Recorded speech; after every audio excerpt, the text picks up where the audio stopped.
Hello everyone, welcome back to the Tech Sharmit podcast. Today I'm joined by another special guest, Hanna Radtke Bergström, who is joining us all the way from Sweden. If I talk about Hanna, then she is the founder of AI Boost Academy Stockholm, the creator of AI Champion Academy, and one of the well-known Microsoft MVP and a corporate AI trainer. So, today in this episode, we will talk about why AI adoption is a real challenge for the community, how storytelling changes the learning outcomes, and what holds team back from using the Copilot on the regular basis. Other than that, we will also discuss why structured framework are essential for fast and sustainable ROI. But before we get started all of these, I would like to thank Hannah for joining us today in this episode. And now I request you to please initiate the discussion by telling us a bit about yourself. Yes, well, thank you so much for having me. I do love talking about AI, so happy to be here on your podcast. Well, my name is Hanna. I live in Stockholm, Sweden, well, just outside actually, and I come from a background of media. From journalism, and then some years ago, well, actually, in the end of 2022, you all know what happened. Generative AI, as in ChatGPT, for example, got accessible for everyone, and I got absolutely obsessed. I started working with generative AI for 3, 4 hours a day, testing, trying all of this. Yeah, I just fell in love with generative AI. So, long story short, the company I was working at then in the energy business at Vattenfall, I started to do pilot projects and in marketing, sales, and customer experience, for example. And then I became Gen AI lead for Vattenfall Heat, driving our AI transformation when it comes to coming from having a license to actually using it in Using it. in the daily workflow. And then in June this year, I stepped over to my own business, doing the same thing, spreading the word, and kind of yeah, it's a mission for me. I love Gen AI, so that's what I'm working with now. Yeah. Okay. So Hannah, like we all know that that community know you as a corporate trainer and as one of the well-known Microsoft MVP, especially for M365 Copilot. So we can clearly say that you are at the intersection of technology and people. So when you initially start your journey, was there any particular moment that made you realize that yes, the biggest challenges for organization was not to building the AI, but actually to adopting it. So how you started working into this particular area? Yeah, it's such an interesting question because for me it was kind of not one moment, but many bits and pieces kind of coming together get for me to realize this because I was definitely in the right in the middle of this, like a year ago, 2 years ago, something like that. I was working with our AI transformation, and I saw that all the leaders I was talking to were saying the same thing.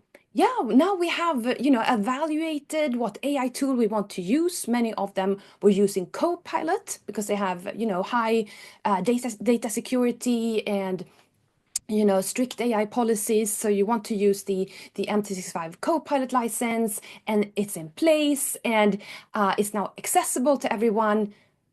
But people are not using it in the same way Correct. as we thought. So, and so many people were saying this. I was on very many, conferences and network events and things like this. Everybody was saying the same thing. And I was thinking, wow, okay, why? This is such an amazing tool. What is the problem? What is the gap here? So I really did my research there. I was talking to so many people and also, of course, team members. And a kind of a pattern appeared on why this was the problem. And as you say, I realized that the tech is here, the tech is really, really good. But this is a question of change management. It's a question of the people, the culture, to actually change the way we are working because we've been working for this. for the same way for such a long time. And now this Gen AI is coming, interrupting everything. Right. So we need to inspire people to think in a different way Correct. of their workflows. So I would say for me, it was all these discussions with leaders, with team members on why they were not using it in the same way as we thought, when you have access to it. Completely agree, because in year 2025 or in the upcoming year 2026, we can see that people are talking about AI. It's a buzzword nowadays, but still there are people like they are just knowing the technology. They are actually not utilizing it into their day-to-day life. But a person like you who took this kind of initiative to let them know that the real use cases of those technology, then only maybe they can get into this technology, they can try to utilize it for their better outcomes, and that is the only way through which they can learn and utilize it in a better way. So that's a great initiative you guys are doing. And you while introducing, you mentioned that you have a background in journalism also. So how does that skill set help you to translate a complex AI concept like Microsoft M365 into stories that stick for a non-technical terms? Because you have been working with both technical as well as non-technical teams. So how journalism is helping you there? Yes, and my focus is definitely on non-technical teams, Correct. actually. Yes, so I think it's helped me a lot because in journalism, in communication, the goal is to kind of get the message through, to to Correct. to to explain a scenario, a situation. So and also to understand the target group, to understand who you have in front of you. So I'm using stories, and I really do my research on the group in front of me. Mhm. What does their daily routines look like? What are their time bottlenecks, for example? What takes a lot of time for them? What are their frustrations? And how can we map this with AI so it actually creates real value for them? Because time is of such an essence today, and people do not have time to just sit and listen on somebody explaining how brilliant AI is. Because in their minds they might be thinking, yeah, sure, but I'm not a technical person. I don't Right. understand AI. I don't have the time to learn it, and I don't even see how I could use it. So for me, then, with my journalism background and my non-tech background, I kind of really use the story, really use this, the power in a scenario. When I do my trainings, I definitely go and I see, okay, you work in, for example, HR, finance, Yes. marketing, wherever, and I really boil it down the scenario. Okay, so your day starts like this. Let's see how Gen AI can help you there. So it's Mm. super practical. And then immediately then they start understand, I didn't know that. I can use that prompt and I will save an hour, or I will get a Correct. better result for my customer or something like that. So super practical, very hands-on, and knowing the group I have in front of me. I think that's the key parts I'm taking from my media background. Yeah. Yes, so I think we can see that that skill of journalism is also helping you to interact with lots of other people and try to understand their perspective, like why do they want to use and what kind of work they wanted to do with AI, and if someone is avoiding that, then what is the reason behind that. And Yeah, your and sorry to interrupt, but yeah, and actually, I continue since I love communicating. correct. I continue. I'm really active on LinkedIn, for example, trying Yes. to take these more technical aspects of AI, and breaking it Mhm. down, and making it really accessible, both on LinkedIn and in my newsletter also. So. Correct. Yeah, and that is why like folks who are from this particular domain, they always try to have interactive communication with you through LinkedIn and through your portals where you are providing your knowledge, the newsletter and all, and they are really appreciating it because we all know that your mission is to help organization move from we have Copilot to our teams actually use the Copilot. So organization also prefer to have leader like you who can explain their team that why it is so essential to use this, not only in order to learn it but also to utilize it. So from your so far experience, what you think, like you did a lots of research on this area also. So what you believe, like what is the single biggest mindset barrier you see that is preventing this practical daily use for the people like who are avoiding these kind of technologies? So what do you think, like what is the biggest barrier? Yes. So I have done a lot of research on this because I Yes. survey all during all my trainings, and I ask them all the time, "Oh, okay, so what's your biggest blocker here? And Mm. how can we help you get past this?" And it's actually it differs a little bit, like from 1 year ago, from where we are now. But I would still say that the biggest blocker right now for professionals in adopting generative AI is time. Okay. So now we can see we are going into 2026, and we can see how people actually have their licenses in place, and they want to learn because now they can actually see the value. So they want to learn, but they are so, their calendars are usually, completely full, and Correct. they are thinking like, yeah, well, Hannah, when should I learn Gen AI, and when should I learn Copilot? In the evenings? Like, no, I'm not going to do that in the evenings. So for me then to okay, so I can see that the time, and then I have the solution for that, of course, but also so the time for the people to actually learn, because it has to take a little bit of time. It's not an Right. instant, right?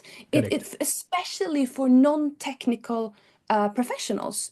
Correct. They're not used to this kind of, so the time is a blocker, and also, of course, to see the relevance in their own specific workflows. Many people I talk to, they say, yeah, I'm sure this is super good for a lot of people, but for me, no, I don't see the use it. I need to do as I always do.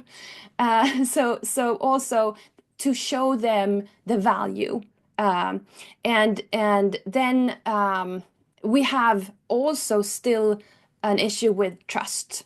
And it's Correct. actually a healthy issue, because you should definitely go into an AI first way of working with having these things with you, that yes, AI can be wrong, and you should not trust it blindly, but you should you with a healthy kind of way into to Gen AI. We can also, and we can work with that, like building your AI policy, for example, and just explaining the AI policy to people for the company makes them safe Mm. also.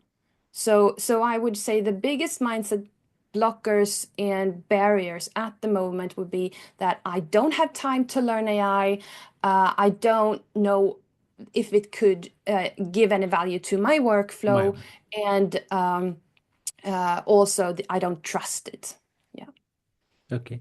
And I also feel that there are some group of people like who are afraid of this technology because we Yeah. always hear the term that the myths that AI is going to take your jobs and it is going to Yeah, replace you. So how do you address definitely. these kind of questions when you are interacting with your non-technical teams?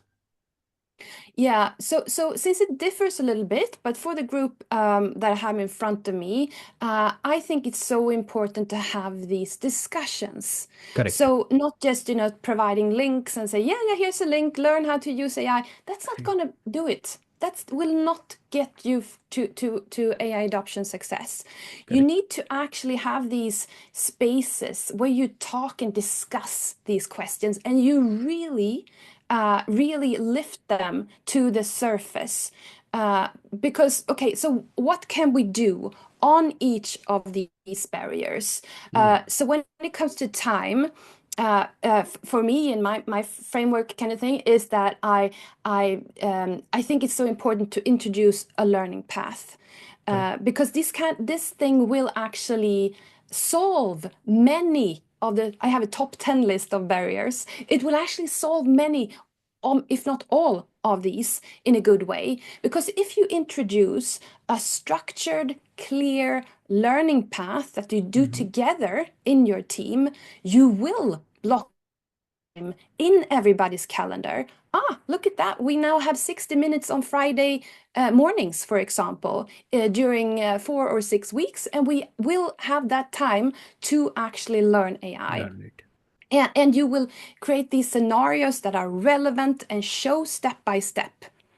When I do the demos, I show them step by step. And AI and Copilot, sometimes it's not working, sometimes it's not answering me, but I do it live all the time anyway, because this is what will happen to them also. And then they say, Mm. okay, yeah, this is exactly what will happen if I go into the tool, and they try with their own use cases. So to make it super practical. And also, of course, explain the organization's AI policy. Because if we explain really clear for the team from the start, okay, this is what you can do, this is what you cannot do. And we talk also about the risks and ethics in AI. And if Mm. they have that with them, okay, then that's that the rule sets, it's clear, and then they Correct. can move on and use the tools. So yeah. Okay. And Hannah, like you also created the bridge model, which is a very Yes. popular model. So what do you think? Like, what is? Can you please explain like what is the core philosophy behind the bridge model and why a structured framework is essential for achieving the ROI, fast ROI? So what was the core philosophy behind it? Yeah, and I think I want to be a little bit careful when you say fast ROI, Mm-hmm. because yes, AI is super fast. It usually takes a Yes. second to get an answer, but we also want to have this safety part in there also, because it's Correct. only this safe and speed is only useful for a large organization if it's done correct and of course in a safe way with our company data. And Correct. that's why I think, Copilot is so brilliant that it differs from all other large models, because Copilot we can use with our internal documents in a safe way. Mm. So that's a great thing. But the philosophy behind the bridge model kind of goes back to what we have discussed, that, I saw this gap from Yes. A to B. Yeah. So I saw, okay, many large and mid-size and small organizations now, they have the willingness and they have the tools in place. They have invested in these tools, right? And the non-technical teams are not using it. So Right. that's where it started. So I wanted to create the Mm. bridge from not you from no usage to actually implement it in the workflows, and in the way that are kind of tailored to their team and getting value for it. So that's the bridge method. And I do have a word for every letter in this sentence, but just in a, to capture the sentence, is that it's about it's about confidence, creating confidence in the Yes. team members in using AI, and creating clarity and also the culture. So a structured way of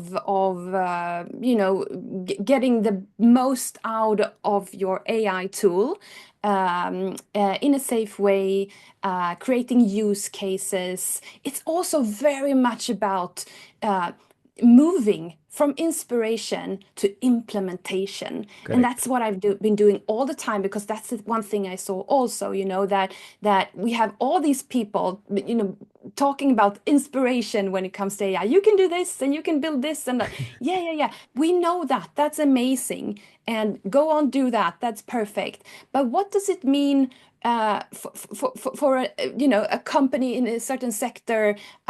It's only useful if we can create use cases for us. Yes. So very, very practical. That's also the philosophy, and I always have my group and participants creating their own use cases. Yeah. Okay. Okay, so Hannah, like we talked about the model and the way you are helping the organization. Now we will talk bit about the perspective of leaders. So suppose there is a there is an organization or for a leader like who just rolled out M365 Copilot, and like they are now facing the low adoption problem, right? So what do you think? Like, what are the first three low effort action items they can implement in their organization just to boost the uses, because they have implemented, they have to do like they have to provide the tools for the team, right? But they are not adopting it properly. So what action they can start with in the first 2 3 weeks that they can start using it and enhance the productivity just to boost the users? So what they can do now? Yeah, I would definitely say that show them leadership sponsor the leaders sponsorship. So show Mhm. your teams and your organization that this is something that you really that you're excited about, that Yes. is part of your overall strategy, and it's just not a, like a quick win or something like that, but to ground it in your overall strategy, but also to create a space for learning and discussing and sharing wins, sharing challenges, and all of this. So that could be to just block some time, Mm. bi-weekly or every week, where that you have a co-pilot power hour, for example. Correct. So that's one thing, blocking time for discussing AI and also helping people move forward and learn and teach and all of this.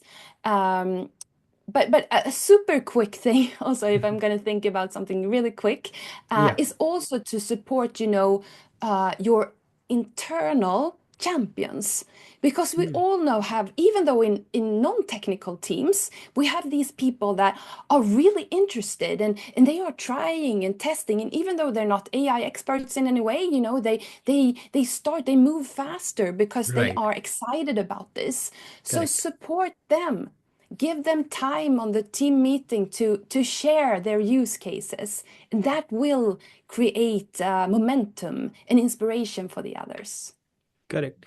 So in short, we can say that they need a proper use case as well as they need a proper guidance that why Yeah.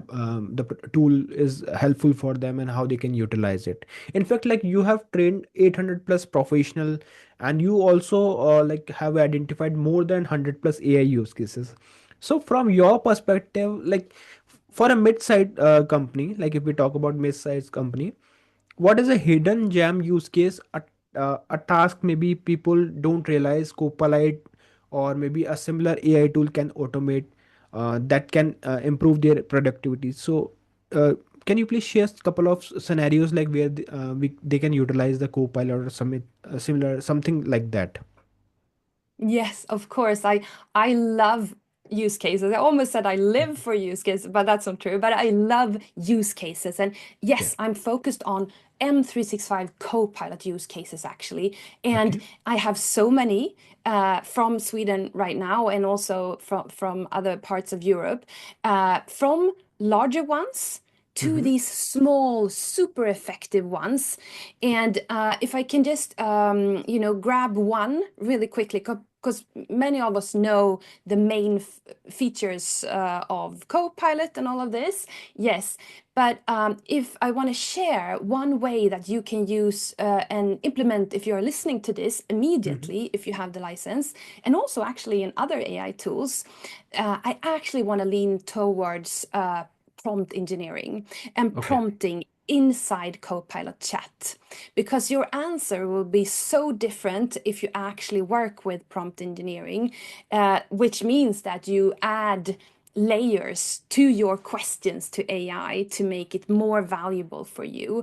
So what I do, for an example, instead of starting my morning inside Outlook, my with all my emails coming in, and just starting from the top, and I don't know if the top email is the most important one, and I spend so much time in the morning just going through my emails. I start inside Copilot chat instead. I call it the strategic morning prompt. So Okay. I start there and I tell Copilot, like, you are my executive assistant, and I want you go out to Outlook, to calendar, to my Teams chats, because we have Hmm. so many pings coming in from Teams chats Right. also, and that might be the most important ones. And I want you to search all incoming the last 24 hours and prioritize these. And I have a little bit longer, like, morning prompt. In this way, I get my day prioritized. I also get my meetings prepared, suggestions Hmm. prepared, because it can go into my calendar, right? And Correct. check my meetings. So instead of spending an hour or, inside Outlook, just taking what came in first in the email, uh, I start strategic inside Copilot chat, and I ask Copilot to go out and, structure my day. So that's a tip. Yeah, I think this is the best use case you just shared because everyone is using Outlook, Teams, right? And they face Mm. this kind of scenario daily, right? So this is the best use case then that anyone can consider in order to learn about this tool, and they can try to automate the process for themselves. So this is the best thing that you just shared, and I'm sure like it will resonate with so many other listeners. And yeah, so moving ahead, Hannah, like we will talk something about your journey, right? Because we all know you as a person like who are consistently helping the community in order to adopt the AI technology. But people mostly know you as a person, as a expert, as a tech expert, founder, right? But there is something in our life like that highly impacted our journey, but we haven't shared it with everyone. So if we talk about your journey, so what's the one part of your journey that no one ever asked about, but had shaped everything you have built so far? So what is that one thing of your life? Um, that's such a good question. One thing that I have changed, well, maybe a question that people don't ask me is maybe why I'm doing this. Okay. So, because it's kind of a strange, transition, right? Going Yes. from journalism and media and all of this to suddenly be passionate about generative AI and teaching it to the people and to the world and to things. So the question why I'm doing this, I've never gotten, I think. Okay. Um, but for me, I'm very much mission driven, like in everything I do. And I kind of saw in the dawn of generative AI, when I started using it, I saw the immense power it has, and I kind of saw, like, okay, this is going to it is in changing everything we know. And I saw it both the positive things, and I saw also the kind of risks with this.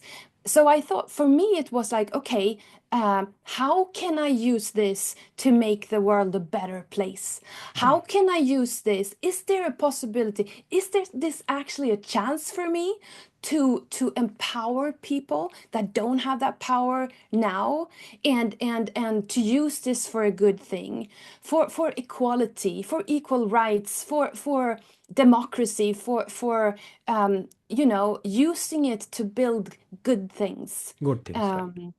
Yeah, so that's kind of like, that's my mission with doing all of this. Yeah. Okay, and I think we all know that you are also fulfilling all these things in everyone's in community space because the way you are consistently contributing in this area, so you have almost achieved this mission or this achievement, and I'm sure like you will do it better in the upcoming days as well.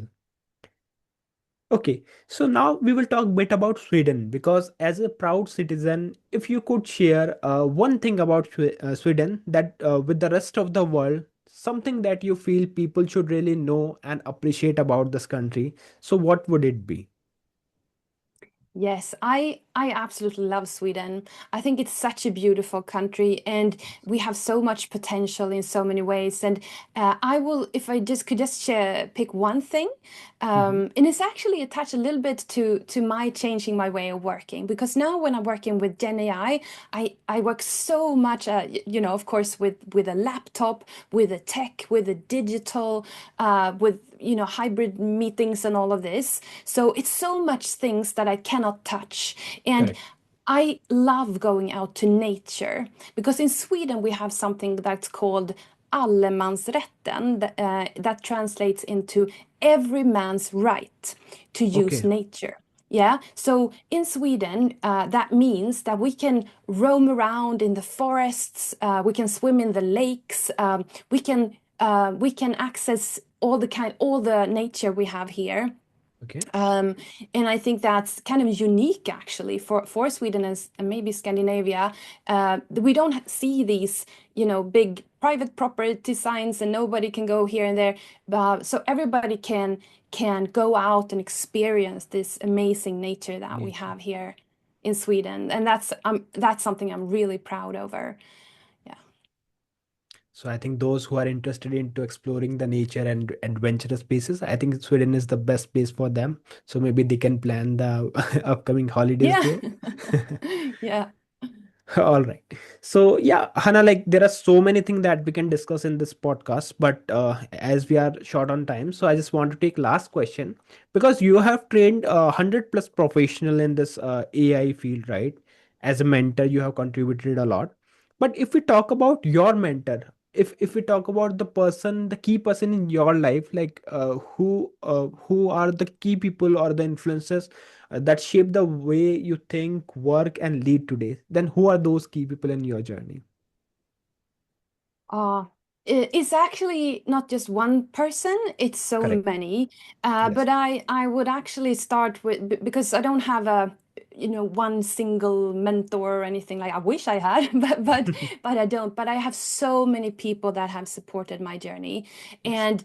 and like first and of course my family that are so supportive and just like go for it, do it, and and also so yes, my family the most important part, but also actually the Microsoft team here in Sweden have been so supportive.